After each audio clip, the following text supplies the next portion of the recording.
ఇప్పుడు శాతవాహన రాజ్యం ఎలా విభజించబడుతుంది?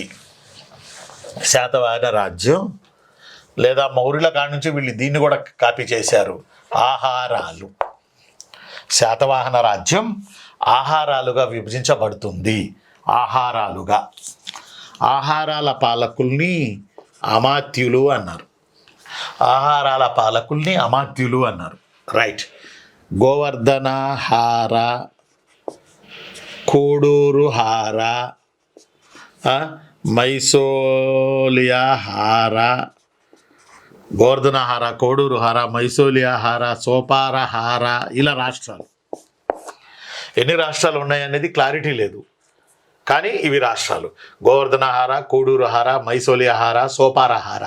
These are very very important ఆహారాస్ ఇన్ ది పీరియడ్ ఆఫ్ శాతవాహనాస్. దీని పాలకుల్ని అమాత్యులు అంటారు. అంటే ఆహారాలు అంటే ప్రావిన్సెస్. శాతవాహన రాజ్యం ఎలా విభజించబడింది? ఆహారాలు గానా, విషయాలు గానా, భుక్తులు గానా, లేకపోతే మండలాలు గానా, లేదా నాడులు గానా, లేదా సీమలు గానా, ఇలా రకరకాలుగా ఎగ్జామినర్ మనల్ని అడిగే ప్రమాదం ఉంది. కాబట్టి ఆహారాలుగా. ఆహారం అంటే ఫుడ్ కాదు. ఆహారం అంటే శాతవాహనుల కాలంలో పరిపాలనా విభాగం. అంటే ప్రస్తుతం రాష్ట్రంతో పోల్చదగిన శాతవాహనుల కాలం నాటి పరిపాలనా విభాగం ఏది అంటే ఆహారం. ఓకే. ఆహారాలు గోవర్ధనహార, కోడూరుహార, మైసోలియాహార, సోపారహార, ఇలా ఆహారాలు ఉన్నాయి. ఆహారాల పాలకులు అమాత్యులు. వీళ్ళు వంశపారంపర్యంగా రారు. వీళ్ళ ప్రతిభను బట్టి రాజు ఆహారాలకు అధిపతులుగా వీళ్ళని నియమిస్తాడు. కాబట్టి రాజ్యం ఇలా విభజించబడింది.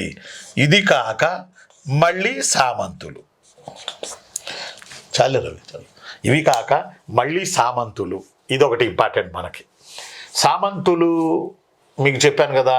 సామంతుల పేర్లు ఎలా ఉన్నాయి? మళ్ళీ సామంతుల పేర్లు మహారథులు, మహాభోజకులు నిన్న చెప్పాం, ఓకేనా. తర్వాత మహాభోజికలు, ఓకేనా. తర్వాత మహాపిండ్రలు, మహాభోజికలు, మహాభోజకులు, మహారథులు. వీళ్ళందరూ ఎవరయ్యా అంటే సామంతులు. సామంతుల కింద కూడా కొన్ని రాష్ట్రాలను శాతవాహనులు ఏర్పాటు చేశారు.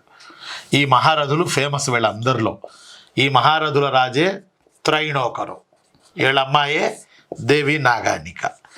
ఈమె మొదటి శాతకర్ణిని వివాహం ఆడింది. మనం ప్రీవియస్లో చెప్పాం. ఈమె వేయించిన శాసనమే, చెప్పండి ఏ శాసనమో కళ్యాణి అమ్మా? నానేఘాట్ శాసనం. నానేఘాట్ శాసనం, ఎస్. కాబట్టి గోవర్ధనహార, కోడూరుహార, మైసోలియాహార, సోపారహార ఇలా రాజ్య విభజన జరిగింది.